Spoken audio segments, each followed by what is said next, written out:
Peppers on the defense too. Most overrated college player of all time. Anyway. Yeah, probably. It's real Peppers. He's only saying that because it's Ohio State. But. I'm saying it's true. One interception in 3 years. To be clear, folks at home, he went to Michigan. One interception in 3 years. Okay, but did you know that? But you probably didn't know that. But he played both sides of the ball. Pretty cool. Pretty fun. He ran QB draws on the 1 yard line. It's pretty fun to do that. Sounds really cool. It's pretty fun to do that. Yeah.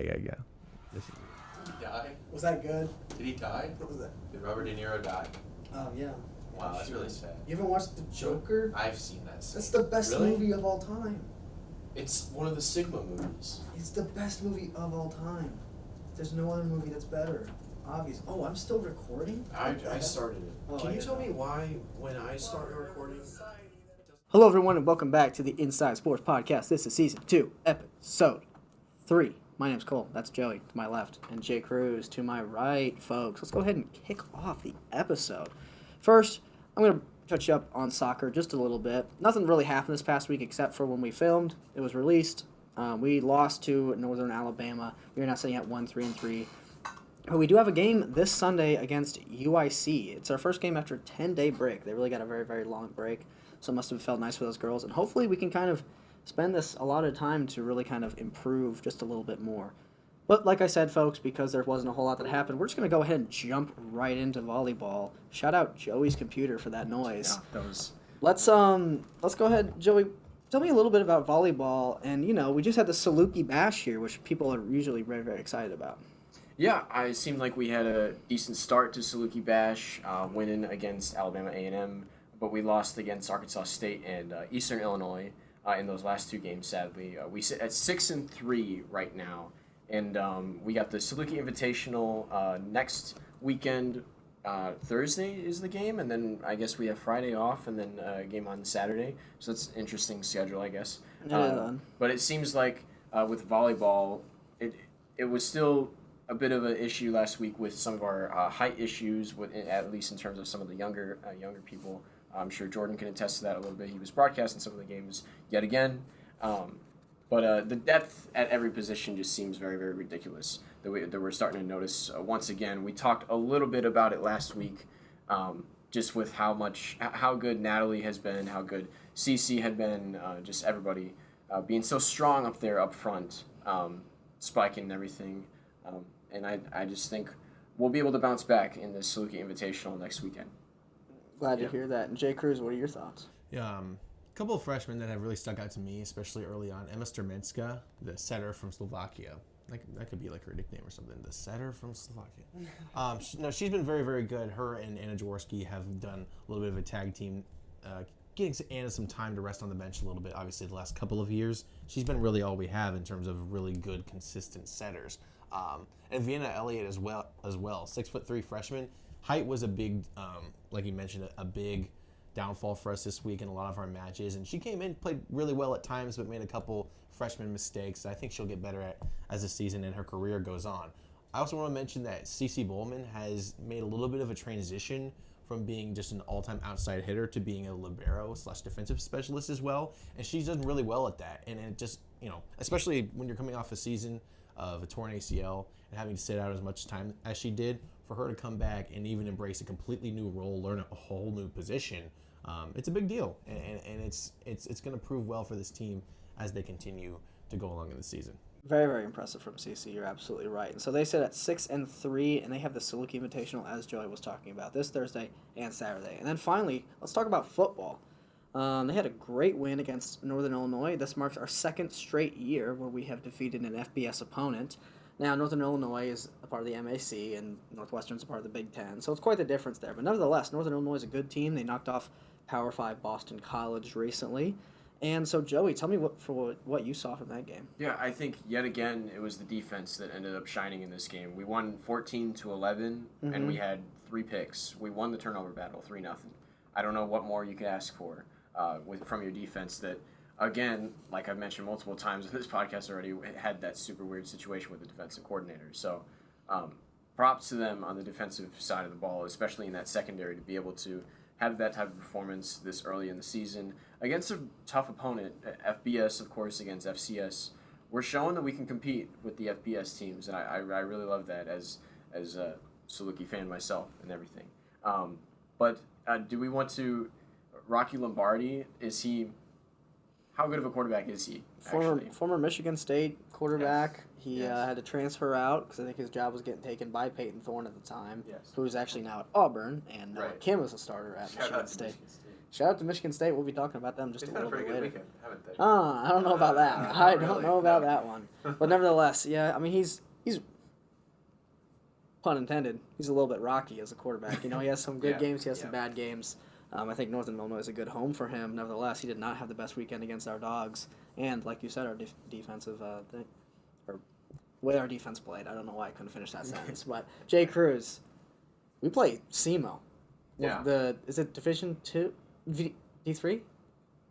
Yes. Simo? Yes. Oh, yeah, yeah. Actually, I believe they were relegated to JUCO Oh, probably. After- that checks out. after last year's screwing. Yeah. They realized. So this should, I mean, give me a little preview of, our little, I mean, we go there to help them out.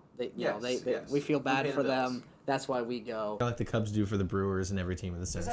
Actually, this is our first time going there since half their stadium collapsed? So, yeah, Yes. tell me about this poor college that we have to play this Saturday. Yeah, poor SEMO. It does pain me to say they actually are ranked 12th, and we're ranked 15th. So technically, the polls see them as better than us so far. So I think that should still put a chip on our shoulder. Obviously, these last couple of wins have boosted us up in the rankings. But one thing that kind of concerns me, even with these big wins that we've had, particularly against Northern Illinois, it occurs to me when I watch a game that I think it's pretty even, like it was with Northern Illinois, which, by the way, they would probably beat Northwestern. Let's be honest. Oh, yeah. They probably would have beaten them last year, too. Absolutely, yeah. But anyway, I worry that the play calling gets a little cute whenever we get up big in games that we were probably evenly matched from a talent standpoint. Like Northern Illinois, for example, we were up 14-3 in that game, which felt like forever. And we can't get to a spot where we rely on the defense to close out the game. I mean, you have to keep the foot on the gas. And I understand against a high major opponent like Northern Illinois, that's harder to do, but we've seen that over the last couple of years. That's the one thing that's hurt this team. So I think we're going to go in with a lot of fire. Hopefully we haven't gotten too complacent playing two games that I think, if you asked us at the beginning of the year and we said what happened, I think we'd be really, really pleased, and we are. But this is a huge game, and we can't let them get us again. That's right. Huge momentum builder this week against, a team that, once again, we really shouldn't lose to. And something I just wanted to mention: when is the Deontay Nick Baker connection going to come back again? Because he hasn't really used him nearly as much as at least what I thought. This is something that I talked about last week and the week before when previewing the season. It's like, in these big games in particular, our great skill position players, which we have a lot of, just seem to disappear. And it's not that they're getting covered up. It's not that they're just not getting targeted. They're not even getting targeted. The play calling and the play design is not even for them. So that just confuses me. And like you said, we need to get the ball in his hands. He's our best player, probably, period, on this team. And so I think that connection is definitely going to have to come back.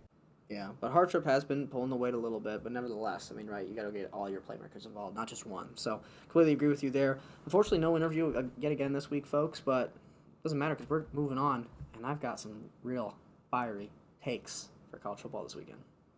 Folks, welcome to this week's edition of Told You So. As you can see right here, I don't know if that's in frame, but if it is or if it isn't, we are sitting at 5-3 right now. I went 3-1 this past weekend. Let's sum those up real quickly before I get to the board. I picked Colorado against Nebraska, against Jay Cruz's wishes, and turns out I was correct. That's no biggie though. It's fine. Anyways, I picked Iowa at Iowa State. That also turned out correct. Ole Miss at Tulane. I believe Michael Pratt did not play in the game, which certainly changed things, absolutely. Yeah. And then, guys, I wish I didn't get this one wrong. I do apologize to the fans at home. I'm not wearing my Texas gear right now, even though I was that night. I just simply didn't have time between classes to go back home. Can you believe it, Jay Cruz? Let's talk about this just a little bit. I got to highlight it just a little bit. Folks, it feels good. It feels good. We got it. I don't know. Quinn Ewers just comes alive against Bama. I don't know if he's going to look like this all season, but he really played well. It was almost romantic in the second quarter. Quinn Ewers throws a deep ball, the thing that he gets criticized for all his life. Xavier Worthy can't catch a deep ball. It's the thing he gets criticized for, and he tracks it down and he brings it in. Me personally, I think that the best receiver on the team is Adonai Mitchell, who caught 2 touchdowns in that game. I agree. But, oh my gosh. Guys, we got a lot of weapons. And our defense, now this is something that needs to be talked about. Because the thing that's going to seal the deal for the Big 12 champions, which I do think is Texas after this game, is our defense might not just be best in the Big 12, but might be top 3 in the country. And I mean that wholeheartedly. We have studs across the board. Freshman Anthony Hill finished with 2 sacks. Jalen Catalon is a really, really great transfer from Arkansas. I talked about him last week.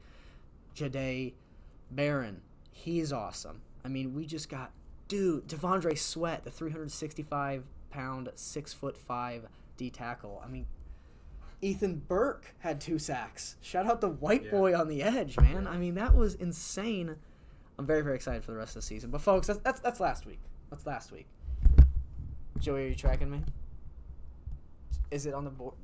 That one's already on the board. Okay. Sorry, folks. Just technical difficulty. Didn't really know what was going on. And now, folks, let's get to week 3. So our first game that I featured here is South Carolina at Georgia. This is an interesting one. It's kind of tough. I mean, it's not tough.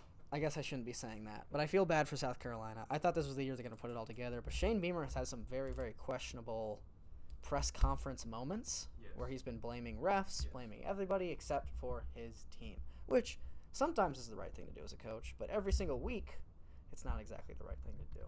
Jay Cruz, any thoughts before I make my pick on this game? Fun fact, the last team to beat Georgia in Georgia, South Carolina Gamecocks, in 2019. That was, their quarterback was, don't tell me, because he transferred to Northwestern. It was Ryan Helinski. Yes. Freshman quarterback Ryan Helinski, and he was throwing to wide receiver Brian Edwards. Yes. And they went off in that game. I remember watching that. I am a very, very highly touted Georgia hater.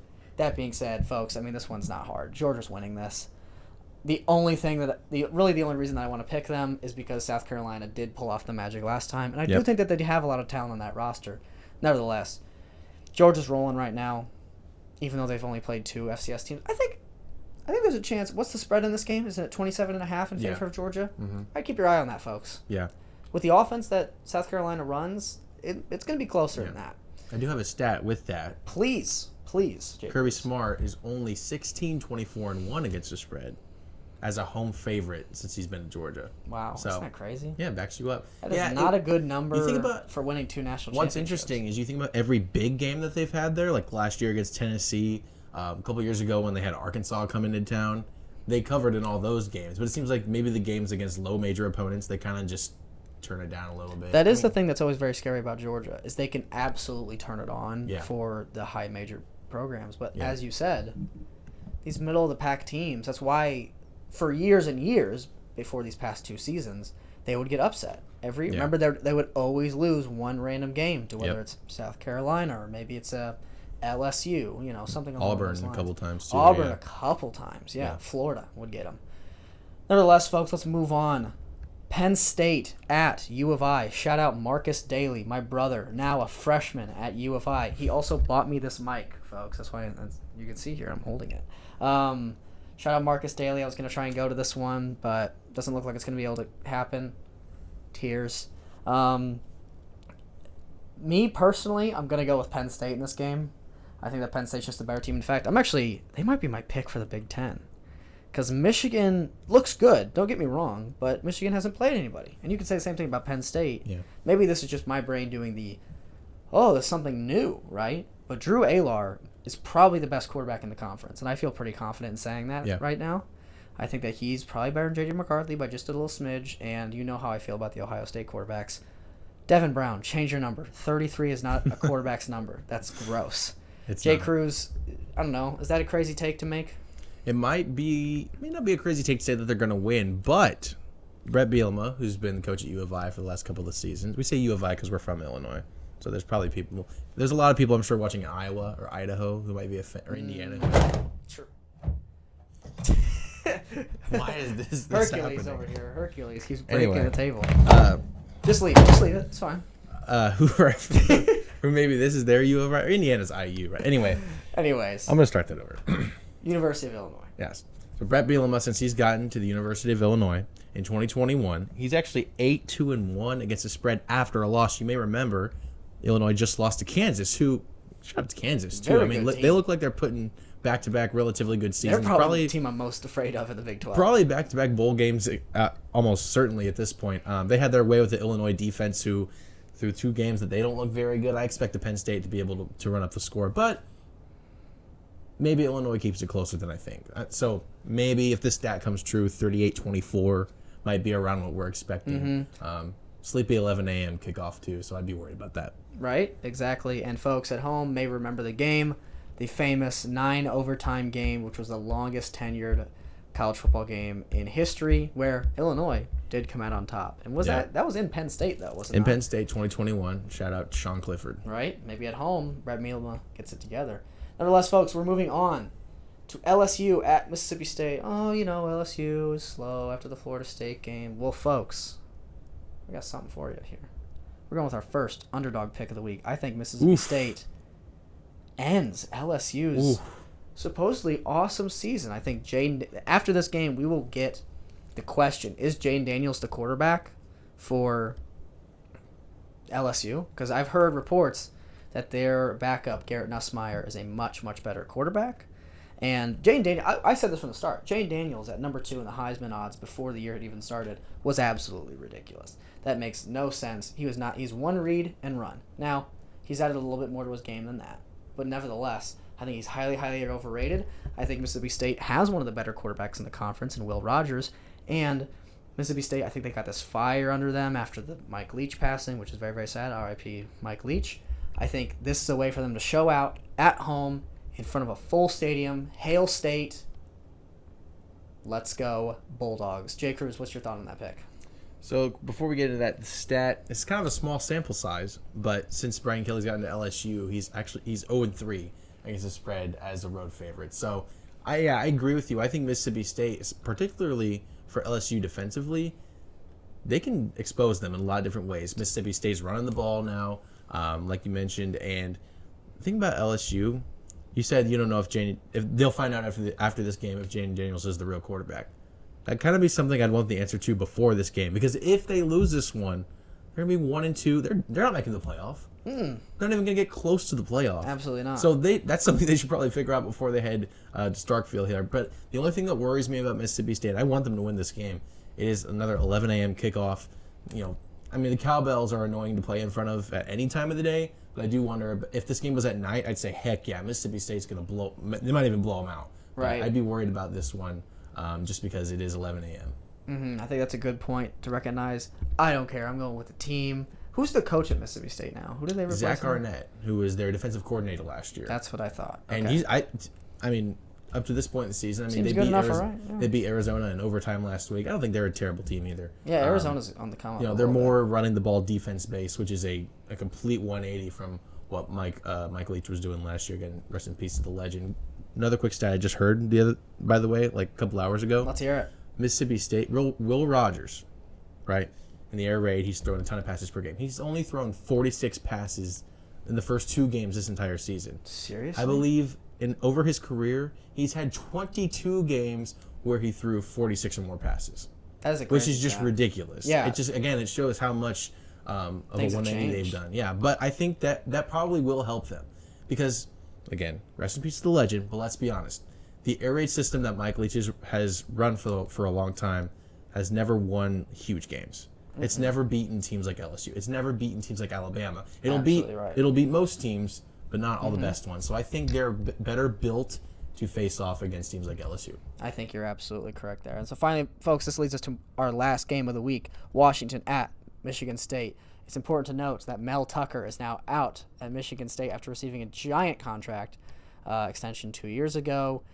He'd only been the coach there for 2 years, is that right? I mean, he ended up coming close to making the Oh, yeah, that's COVID true. year, and then they had that great year with Kenneth Walker, and then last year. Mm-hmm. So right, so folks, in case it's not public knowledge, I'm not a big fan of Michigan State. I will not be rooting for them. Although I'm all right with their quarterback, Noah Kim. I think that there may be Ewing theory in this game. For those who aren't familiar with Ewing theory, Patrick Ewing gets injured for the Knicks. Everybody counts them out, and then the Knicks become very, very, very good. This happens a lot with coaches that are fired. As you can think of, yet another example, Steve Kerr goes out for the first 20 games of the Warriors season, and Luke Walton, remember, he won like 22 straight games during that 73-9 year. Yeah. That being said, I'm still going with Washington here. I think that it's going to be closer than people think, but I'm a huge fan of Washington. It's kind of my two it's like it's kind of like my yin and yang. Yeah. This year in college football, I absolutely love Washington. I hate Michigan State. I think that Washington still comes out strong in this one. Michael Penix has been playing very, very, very, very, very, very well, and I think that they just have too many weapons that Michigan State can't guard. Do you have anything to say on that, Jay Cruz? So Kalen DeBoer, in the few seasons he's been at Washington, he got there in 2021, I believe. Let me check the notes. Yes. He's only 1-5 against the spread as a road favorite. So the stats are lining up basically perfectly with your thinkings on all 4 of these games. A lot of them will be closer, but the team that's supposed to win is probably going to win. And I agree with that with Washington. I think Michigan State will put up a lot better of a fight, almost like you said, because Mel Tucker is gone. There's been a lot of reports, too, just about the way he ran his program and just his personal behavior in general, which were apparently people knew about it for a while, and only just now was their action taking. But regardless, I think Washington's gonna win this game. And again, another huge game for them to continue their march toward a potential playoff berth, just like you said at the beginning of the year. They've looked incredible, so I expect them to win this game. I absolutely hope that Washington wins this game. And so with that being said, folks, now me and Jay Cruz are going to have a little chat about college football right now. This is where I go ahead and sit down. Jay Cruz, what do you got for me? Yeah, the thing a lot of people are talking about so far this season is how terrible, and when I say terrible, I mean terrible, the SEC has looked in the non-conference. A lot of different teams. I mean, I could go down the list. Ole Miss was losing to Tulane for most of the game without Michael Pratt. Missouri only beat Middle Tennessee State by like 4 points. Of course, Alabama, which is which has been their flagship program forever, loses to Texas. Again, that's one of those games to me where when that happens, that's how you know, okay, things have changed. Things have changed a lot. And I could go down the line of other SEC teams who have stunk it up. The Pac-12, as you know, is not going to exist next year for all intents and purposes. Which is so sad. The Pac-2 or the Pac-4, whatever they're going to be. It's sad, and it really stinks. They're the best conference in the nation right now. That's why it stinks. They're the best conference in their last year of existence. They've got the best quarterbacks, and Colorado helps us a lot because that's the team we didn't expect to be really, really good. True. But even some of Washington State even. But even some of the Knocked off Wisconsin but even last week. exactly like some of the lower tier teams that we would assume in the Pac-12, like Arizona, Jaden DeLara, really good quarterback. Cam Ward, really good quarterback. For Arizona State, 5-star freshman Jaden Rashada has looked pretty good this year. Mm-hmm. The team around him isn't great, but they've all looked really, really good. It's crazy how amazing the Pac-12 has become in its latter days. And I guess for those teams specifically, it's good that they're all starting to play this well because, of course, they're going to switch conferences, play what you would think would be better competition in the upcoming years. But, yeah, it's crazy to see how terrible the SEC has gotten. And a lot of people are saying that the reason for this is because of the transfer portal and a lot of good players who would normally go to SEC schools are now transferring and going elsewhere across the country. But, from your perspective at least, particularly with Texas, we could talk about that. Have you noticed a significant drop off in just sheer talent and athleticism when you watch certain SEC teams play like Alabama, like Ole Miss, or is it just a coaching thing? What is it? I absolutely agree with this take right here. I think Georgia may lose a game this year, which is a very funny thing to say. Yeah. Because a couple of years ago that would have made sense, but now that's a crazy thing to say, especially for whoever's dominating the SEC. But I think that I'm not confident in Carson Beck. Yeah. I mean, he hasn't looked all that great. I think what it really is and what it comes down to is one of the biggest and most important positions in football, and that is quarterback. And I think that when you look at the SEC, and not only just the SEC, but the Big Ten, you're losing some of these powerhouses because their quarterbacks are just not all that good. Let's talk about Carson Beck at Georgia. I mean, he's playing all right, but he's also playing Ball State and Middle Tennessee State. Look at Jalen Milroe, right? Look at, if we can go over to the Big Ten, I've told you I've had concerns with Kyle McCord. I mean, Cade McNamara is the quarterback at Iowa, and it's not like they're QBU, but this can be said about almost every team. I'm not super confident in Jackson Dart. I'm not super confident in Jaden Daniels. I think we're, like you said, Pac-12. You got Michael Penix. You got Dante Moore, the freshman coming in. You got Caleb Williams. He's incredible. In the Big 12, you've got Dylan Gabriel, Quinn Ewers, who's now showing out. I mean, it's just quarterbacks galore in every conference but the SEC and the Big Ten. And I think that, with the programs moving in there, you're going to see a change, of course. But I think that's been the biggest driver as to why we've seen these teams. Now, I'm I have no idea who will win the national championship this year. I think it might be Washington. If Washington ends up making the playoff, their offense is so good.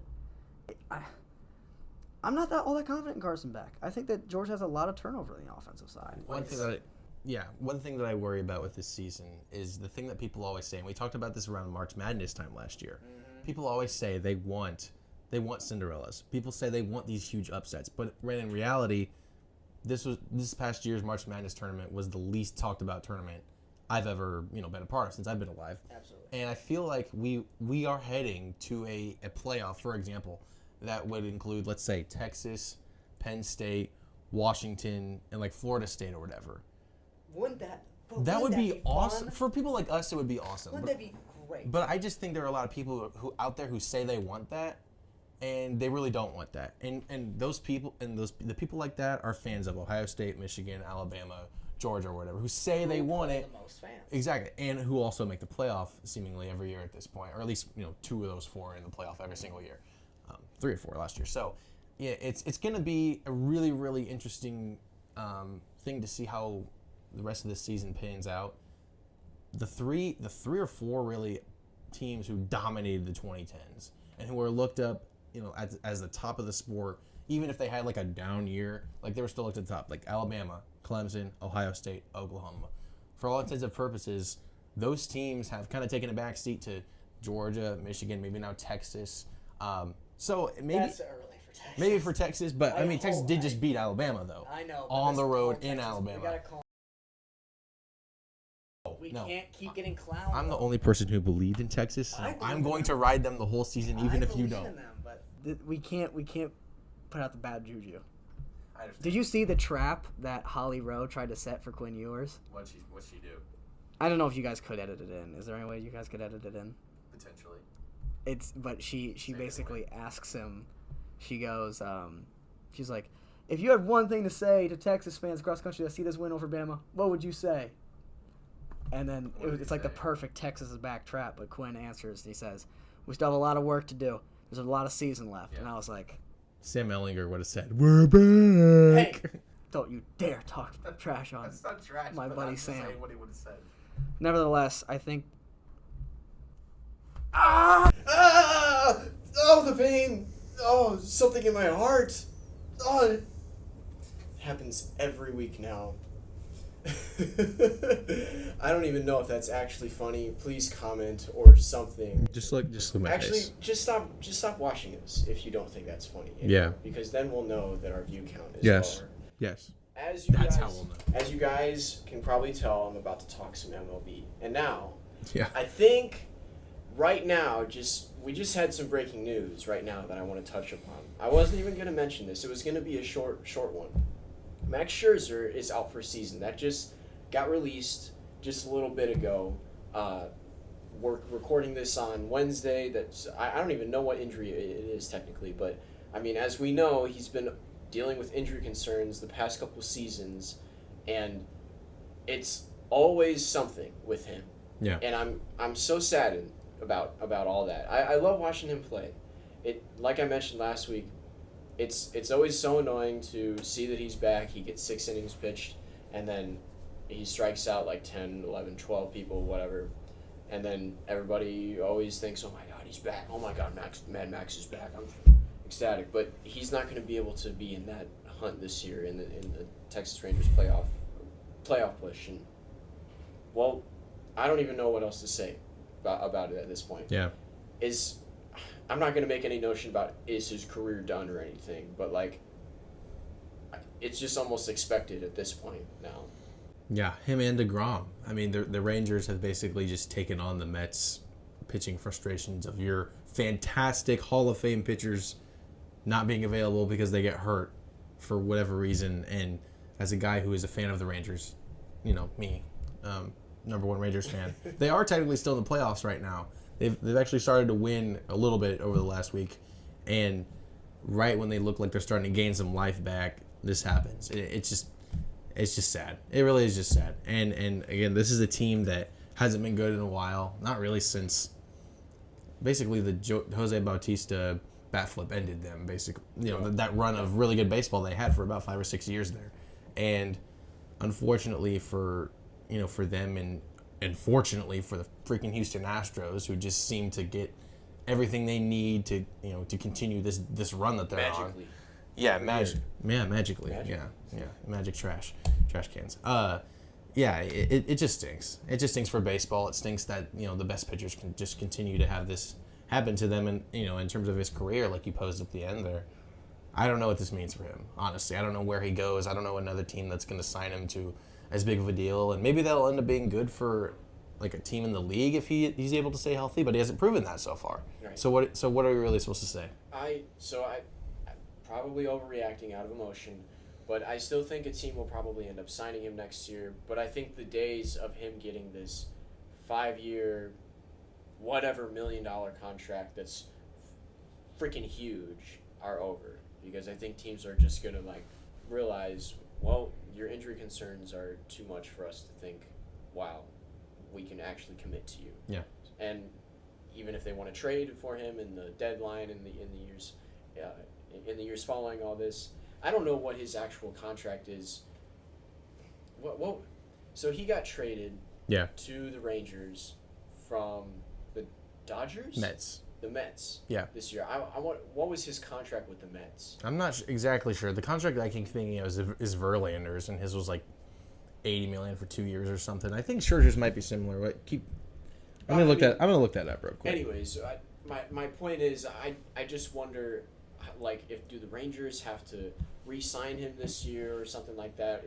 Is he technically still going to be on the Mets payroll next season? I have no idea how all that's going to work, but did you see an answer at all? Yeah, I mean, he's making over $40 million a year at this point, and again, for guys like him and DeGrom, who just can't seem to get out of their own, like Shohei too. We talked about him a couple of weeks ago. They're just guys that have not been able to put together a full season, and you have to sign them to these big contracts because they're still the greatest pitchers in the game, greatest players in the game when they're actually playing. But at the end of the day, there's just nothing else you can do. And if you're one of these teams that ends up signing them, you feel really, really yucky. Goodness. Well, you feel yucky. You feel really lucky when you do, and then it's at this point it's inevitable. His contract was 3 years, $130 million before the 2022 season. So he's still got 1 year left on that deal. Again, however the financials break out, I'm not entirely sure what team is actually going to pay that, but you're screwed basically. You're basically screwed. From what I'm seeing here, it actually looks like the Rangers are going to pay that next year. So that's interesting how that ended up working out with the Mets. They decided to take up the rest of that contract this year and then next year as well until he becomes a free agent. So he'll become a free agent in 2025. That's when all these concerns will probably happen about, okay, is he going to be, is he going to be a guy we want to sign long term once again? So, right. And it bars the question just in general. This is a hot topic considering what happened Monday night with football, and we'll get to that later on in the show. But do certain guys, I guess, do something? And I'm just kind of putting it out there into existence as a question. I don't know if you could really answer to attest to this in any way, but I wonder if certain athletes do something specific or something just different to lengthen their longevity in the league and just not be so injury prone after all these seasons. I saw something that Chad Ochocinco mentioned about how he was in the league, and he's one of the biggest fans of McDonald's now that he's done playing. Right. Oh my goodness. He said that players today are actually not eating enough. Funny enough, I'm not eating enough junk food to get their bodies, in his way of putting it, get their bodies ready for the beating that they would put each weekend, at least in football and in baseball. Yeah. If you're a pitcher, it's every 5 days in a rotation like that. But anyways, you know what I mean. Yeah. Pretty interesting comments, but is there truth to that at all? I have no idea. I've been testing that theory out my whole life, actually. And so have I. And I can't say it's gone very well, I'm going to be honest. Yeah. But, maybe for a superstar athlete, maybe it does do something. I don't know. But he didn't really have too many. I don't think he had too many injuries his career. Yeah, Chad he was Ochocinco. exclaiming that he did not have any injuries whatsoever throughout his Yeah. NFL career. So, is he right? I have no idea. Yeah, whatever. Shout out Chad Ochocinco if you're watching. Shout this. out. Eat McDonald's. Chad Johnson, technically. I guess now, yeah, he's Yeah, back to Chad Johnson, yeah. Anyways, moving on to my next thing that I actually planned a little bit to talk about is Trey Turner. And I'm noticing, everyone's noticing, that he is on the cusp of some history right here. He is 27 for 27 on stolen bases this year. And personally, I think that's wonderful to see. Yeah. I love Trey Turner. Yeah. I've always been a fan of Trey Turner. He's such a likable guy, I feel like. And especially this year, with what kind of happened earlier in the season, he was in a really bad slump, and then that whole standing ovation situation that happened with the Phillies, and then he's been really, really good lately. You just love to see it. I think everybody loves to see that. It's promoting the idea that if you're a fan of a team and a player is doing so bad, you should do the opposite of what I know me and you do whenever there's a Cubs player, specifically Nick Madrigal. Yes. Sometimes. Anyways, not anymore.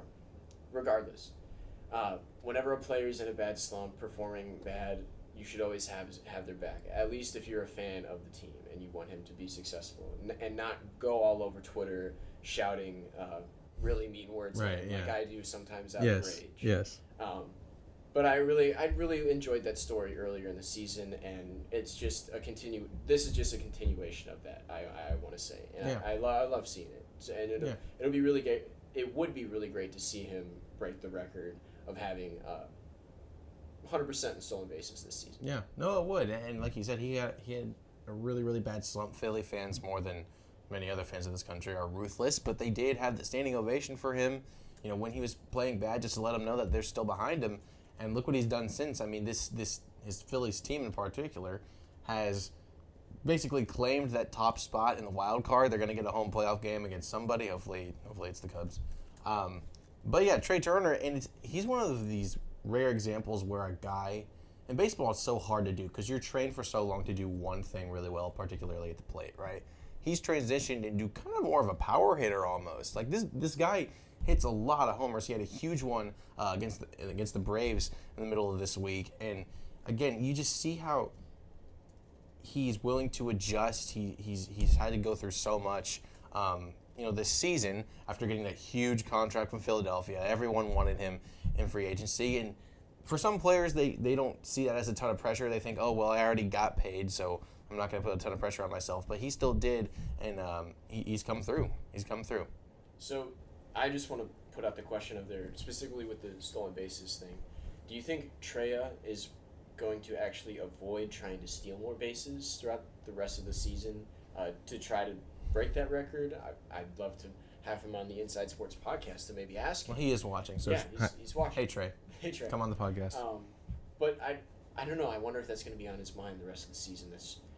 I would want to keep that 100% record. Yeah, for sure. I mean, you never want to get thrown out. So I mean, even if he's not thinking about it, you don't want to get thrown out anyway. So yeah, I mean, I'm sure he's thinking about not getting thrown out. Yeah, I don't know if he would be. I guess my point of bringing that up was I don't know if he would be the one to try to defy what his first base coach says on the base paths I don't about think stealing. I don't think he would be. 27 doesn't seem like that many stolen bases, period, though. Like some guys have almost 100 steal attempts per year. So right. He has to not get caught at all the rest of the season for that to be a record. Right. So very nice to see out of Trey Turner out in Philadelphia, who the Chicago Cubs would play in the playoffs if the playoffs ended right now. Yeah. And that's kind of what I wanted to get into next. Our weekly Cubs rant. Yeah. Chicago Cubs. Seiya is still blasting it. You mentioned to me over text just a little bit. I'll be honest. This week I was kind of more in my football mode, so I didn't really catch a lot of the Cubs this week. But Jordan Cruz, my good friend, sent me a text message that Seiya was actually put in the 3-hole, and I called that out last week. I mentioned it was possibly a thing that might happen, and it ended up happening for a game.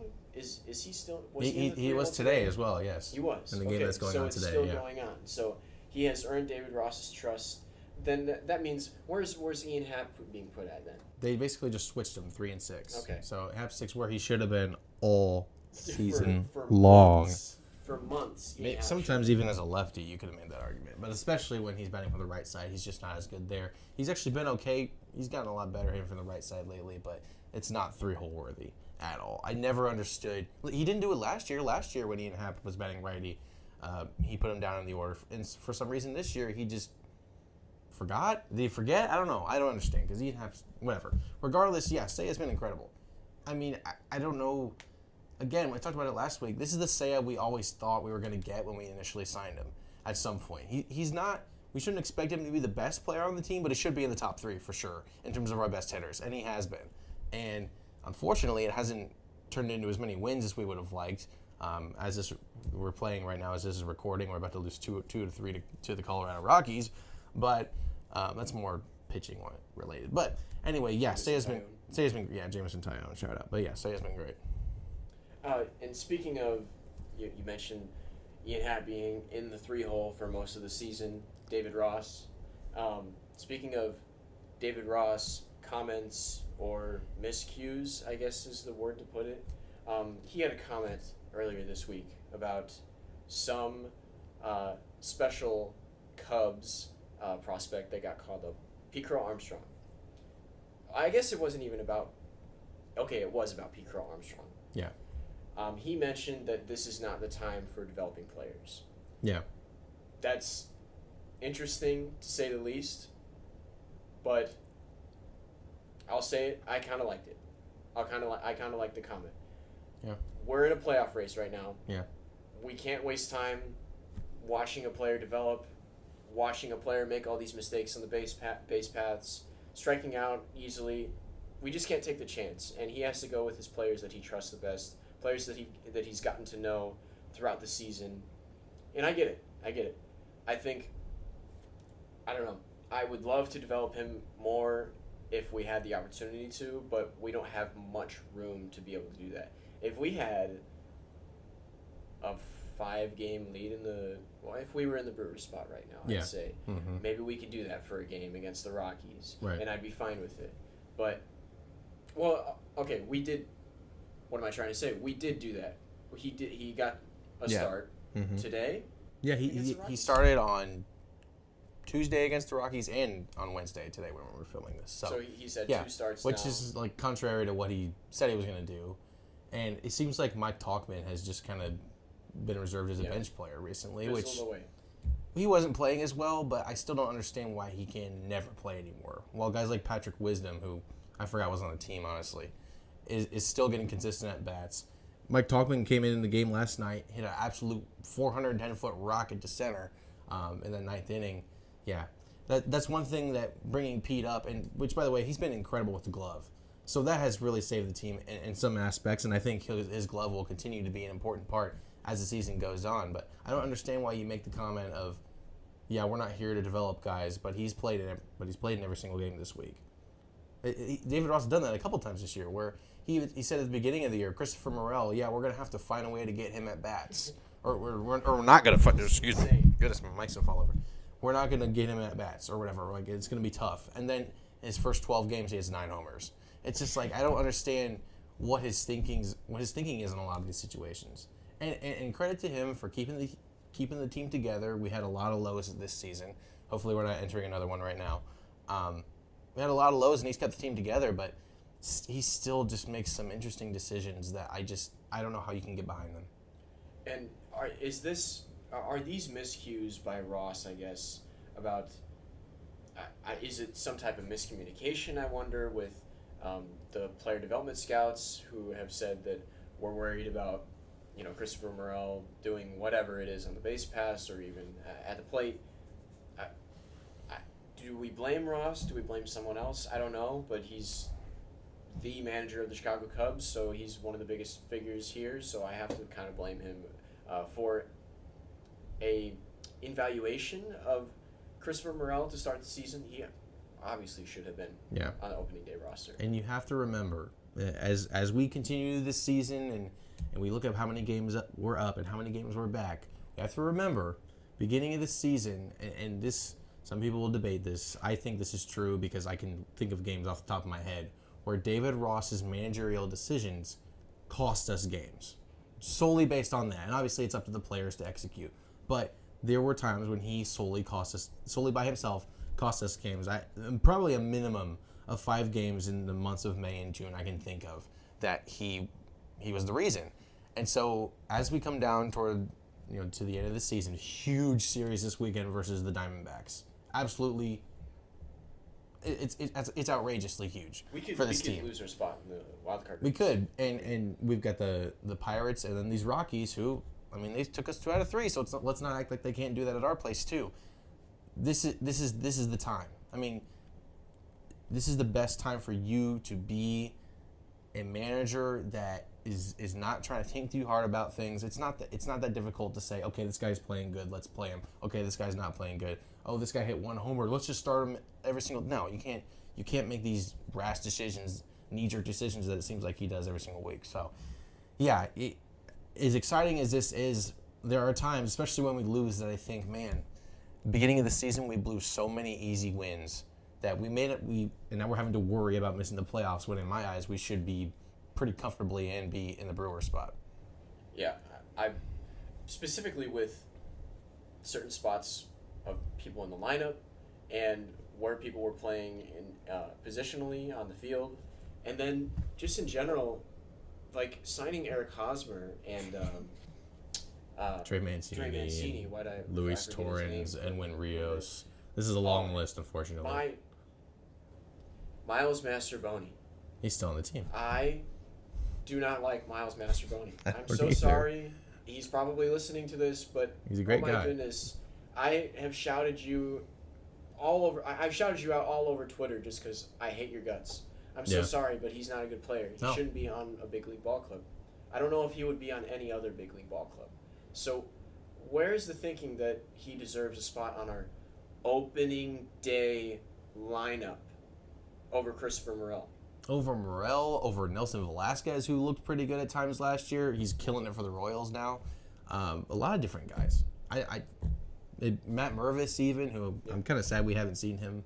Not that he's deserved it, but I'm kind of sad that we only saw him for like a month there. We were talking about him towards the end of the podcast last year. How much we would be better once he gets called up, and now Eric Hosmer was just like a placeholder. And I mean, none of those worked out. Matt Mervis, Eric Hosmer, Trey Mancini, none of those worked out at first base. So that's and now Jamer's hurt. The guy who we got to kind of fix that problem. Now he's hurt. So I don't know. We're still 9 games over 500, assuming we lose today to the Rockies. Off day tomorrow, but it doesn't feel like it anymore, especially with how close the wild card race is getting, especially with how far the Brewers are ahead of us now, assuming they continue to win like they have. Well, I'm telling you, Christopher Morel today in the last inning is about to hit 2 grand slams in the 9th, and then come back. So I hope just so. Predicting it right now, once you see on Google. If that happens. I may not do the pod next week. We will have more on the MLB playoffs as the season gets closer. We are going to have a little bit of a pick segment. We'll try to pick out some division wild card rounds, divisional rounds, definitely a little bit, and that'll do it for our MLB segment this week. Folks, we're all back at the table now. Now Jay Cruz is going to start leading us on these NFL segments. I'm actually very, very excited for this. Let's hear it. Yes, it was a week 1 of the NFL. I'm not even going to say it. It was. The week was. Good for some people, bad for others. How about Joey going 3-0 on his picks, by the way? Go. He might be able to we see heavily doubted him during the pod. I did heavily doubt him. And the reason he went 3-0, I mean, me and Cole still went 2-1, by the way, which is nice. Mm-hmm. The reason he went 3-0 was one of the crazier games we've ever seen. In my opinion, it's the most disappointing loss of week 1, despite teams that lost 40-0, shout out Giants. Despite teams that lost by 20 at home, shout out the Bears. I think the Bills lost to the Jets. Steelers too. Sorry. And the Steelers, forgot about them. No, you're good. The Bills lost to the Jets. Everyone's talking about Aaron Rodgers, what are the Jets going to do? You've already heard all that by the time you're listening to this podcast. We need to point out the fact that the Buffalo Bills should be absolutely ashamed at the fact that they lost to the Zach Wilson Jets after being ahead. Let's keep in mind, it's not like Aaron Rodgers played half the game and the Jets already had a big lead. No, They were winning by 10, I believe, in the second quarter, and they didn't score another point in the game until a doink field goal from Tyler Bass at the end of the fourth quarter. I mean, I don't understand. Do you guys feel the same way I do about that? I am now on. Typically, you join an island when you support the team, but I want to make it clear that I have left Bill's Island. I've left Bill's Island at this point. I think that I found my way off. I'm with Wilson. The complete opposite of what Me and you were saying Wilson last are week. off with, and this was preseason. I mean, I didn't really talk about it a whole lot on this podcast, but the hype around the Bills and Josh Allen. Josh Allen guarantees you at least 9 wins. Yeah. That's something that happens when you have Josh Allen. Probably, honestly, 10. That being said, I think this is a very, very competitive conference. And with the performance I saw last night, I would not be surprised if the Pats finish higher than the Bills, and I'm going to say that because I've been on the Pats train. I am off. After one game? You're going to say that? I'm not saying that. This is my thoughts preseason. I thought that I okay. talked to Jay Cruz once again off the pod. I am on Pat's Island. Bill's Island's right here. I took me and Wilson on my little boat. I'm sailing through the ocean, and I happened to wander on Pat's Island, and I think that the Patriots will finish better than the Bills at the end of this year. Interesting. Now, on that note, I think there's some teams in Week 1 who, a lot of times people say, oh, you can't take anything from Week 1. Teams are going to change week to week. You'll find out who a team really is by, Week 9 or 10, something like that. There's some teams who showed who they really are in Week 1, I think. And to me, the Bills are one of those teams. I don't think this was a game that the Bills just had a bad offensive day against a really good defense. No. I think we're going to see more of this from the Bills this year. Josh Allen doesn't trust anyone not named Stephon Diggs, really. And there were some points in that game where I'm like, hold on. Is this the top 5 QB in the league, Josh Allen, who everyone tells me about? Because let's be honest, his statistics, if you look at them, they're not that great, honestly, for a guy who gets talked about as this close to top 5 quarterback in the NFL. So for me, the Bills are a team that showed who they are, and I think that's who they're going to be the rest of the season. Like you said, I'm on the downhill as well. Josh Allen overrated train. 3 interceptions to Jordan Whitehead, who I don't think anybody here thinks he's really that good. Absolutely. Jordan Whitehead. He did win his $250,000 incentive for the season. In one game. Where if he got 3 That's interceptions crazy. during the season, he got it all in one game. Yeah, but you bring up an interesting point with that. Sorry, you go ahead, Joe. No, I was just going to say that was just not at all how I thought it was going to play out. I mean, I thought the Jets were going to win, but I thought it would be a lot more high scoring than that. For them to produce only 16 points, but like we talked about last week, the Jets defense is very, very good. And it was a very emotional night with 9/11 and everything too. Everybody was rooting for New York that night. I'm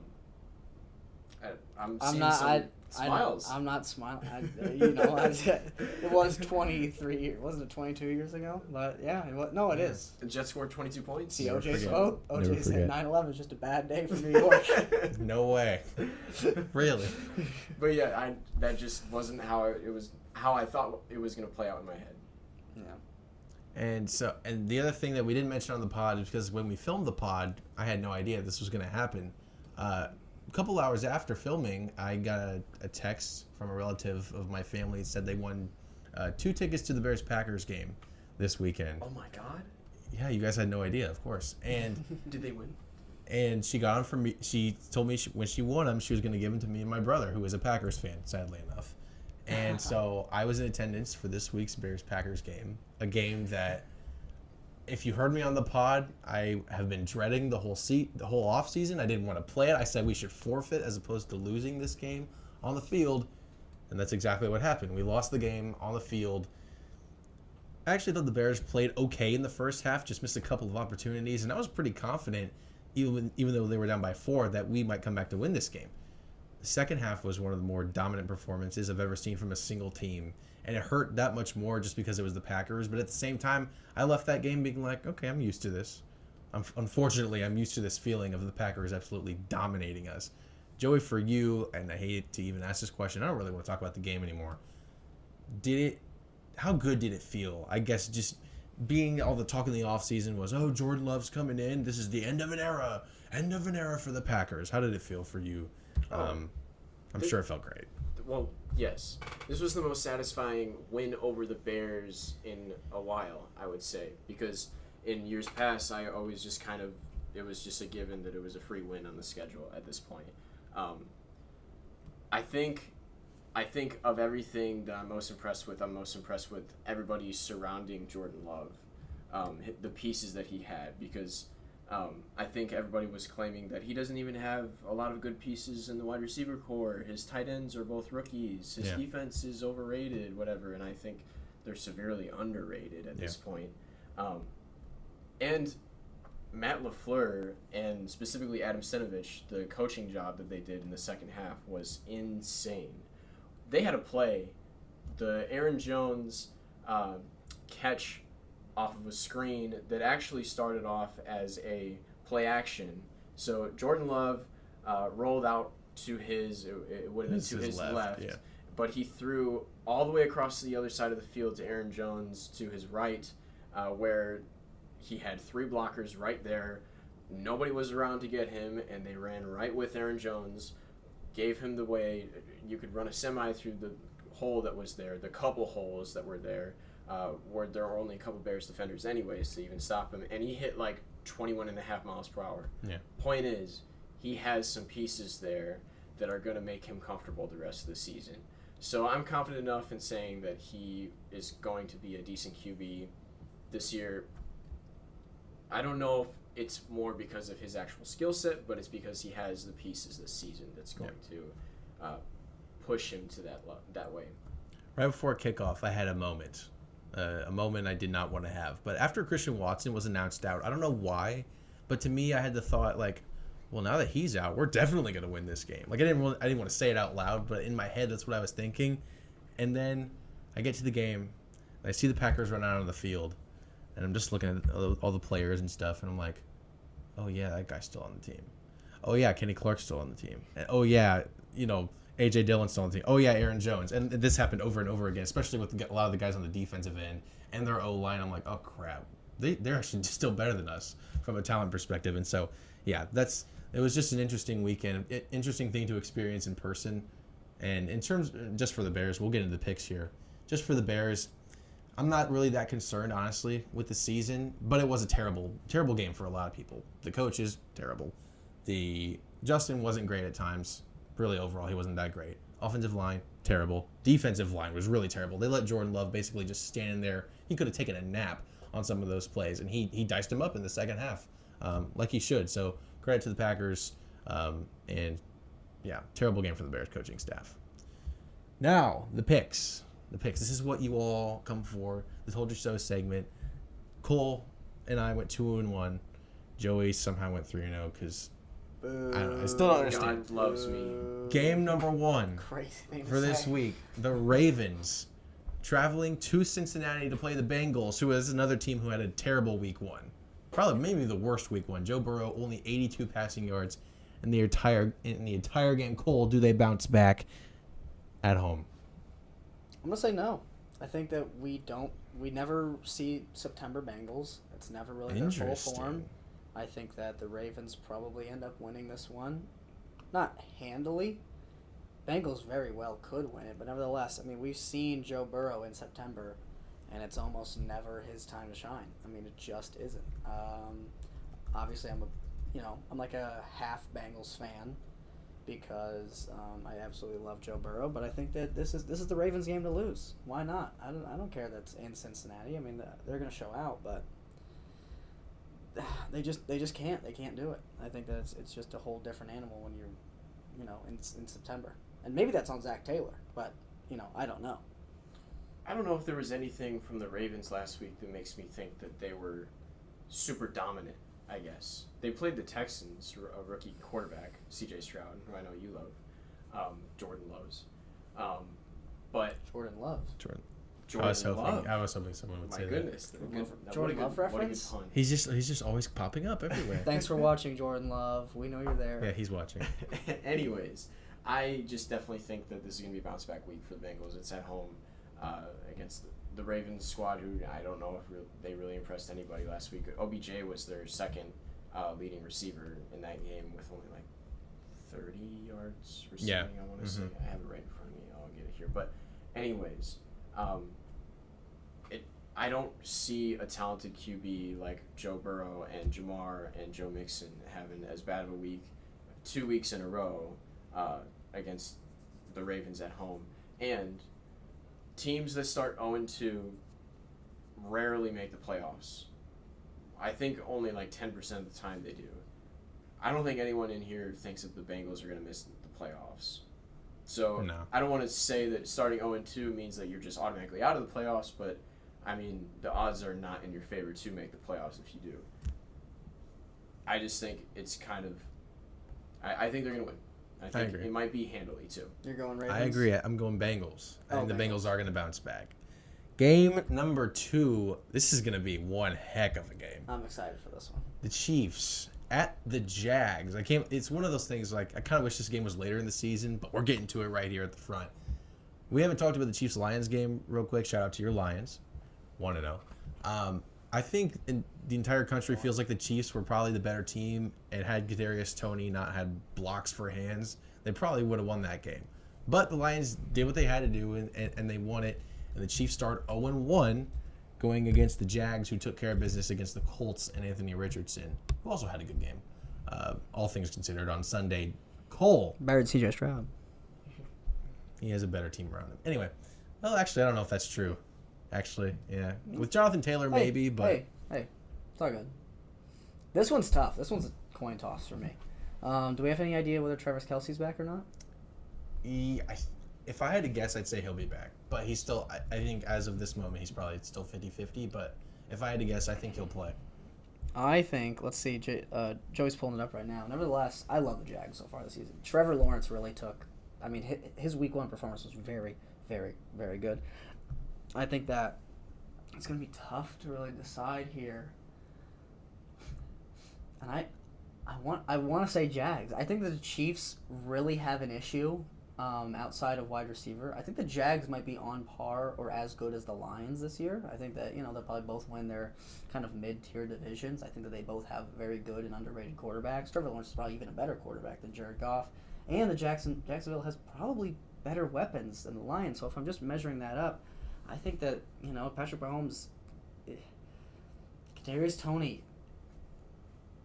Rashee Rice. I mean, these are guys that, Rashee Rice will be good. I liked a lot of what he showed, but these aren't, guys yet.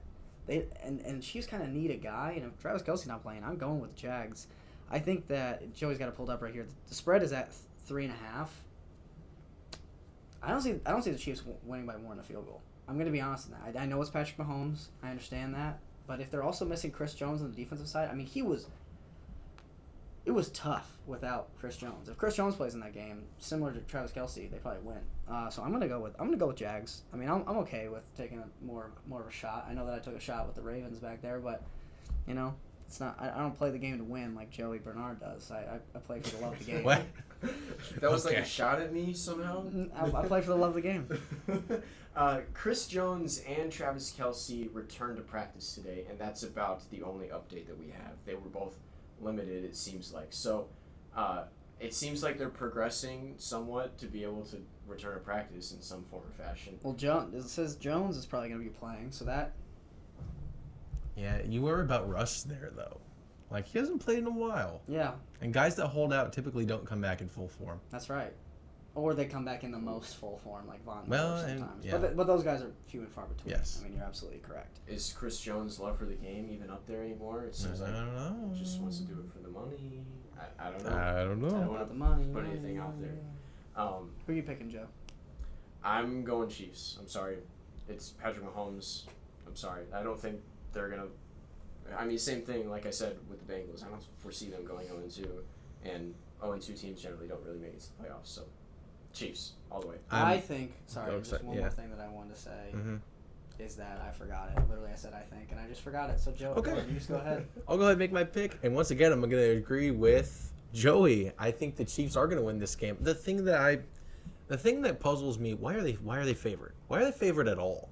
Even with Kelce and Jones, why are they favored? Because they have Patrick Mahomes, probably. But that's Probably just has one something to do player, with it. and with Super how Bowl good champions. and with how good the Jags have looked really in the last 11 weeks that they've played, going back to last season, Calvin Ridley looked really, really good on Sunday. Like, he's going to be their number one guy. I'm confused as to why the Chiefs are favored really at all, let alone by a full field goal. So I'm going to take the Chiefs. As weird as that sounds, as contradictory as that sounds coming out of my mouth. The Chiefs are also on extra rest too. They are. played the That's a Thursday night great game. point. That is a great point. And is this? I'm Chiefs. That right there. See, Chris Jones is playing. Extra rest for Andy Reid. I gotta go Chiefs. So that means the Jags are a lock to win now that we're all in the Chiefs. Absolutely. But the extra couple days, I failed to factor that in. Good point right there, Joe. And that's more time for Kelsey and Jones to get It's just, I mean, yeah, that changes things. Final game of the week. I guess before the season I would have said this was a big game, but it is Sunday Night Football. The Dolphins at the Patriots. Dolphins favored by a little less than a field goal, actually, which surprised me. So I'm just going to go ahead and make my pick here, right now. The New England Patriots are going to beat the Miami Dolphins. And I hate making that pick. I despise making that pick because I love the Dolphins. They're probably my second favorite team behind the Bears right now. My dad's a Dolphins fan, shout out. And the fact that this line is so small, being how Tyreek Hill looked unstoppable, I don't know. A part of me feels this game. I'm going to feel so dumb I would feel so dumb if I picked the Dolphins and the Patriots won this game because my head is telling me the Patriots should win this one. I love that.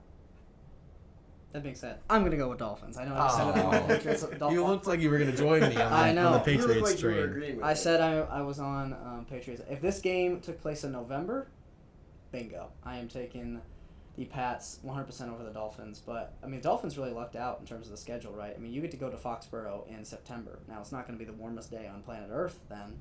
But, I mean, that's way better than facing them in November when it's snowy. Tua can't throw it as much. I think that it's going to be close. Absolutely.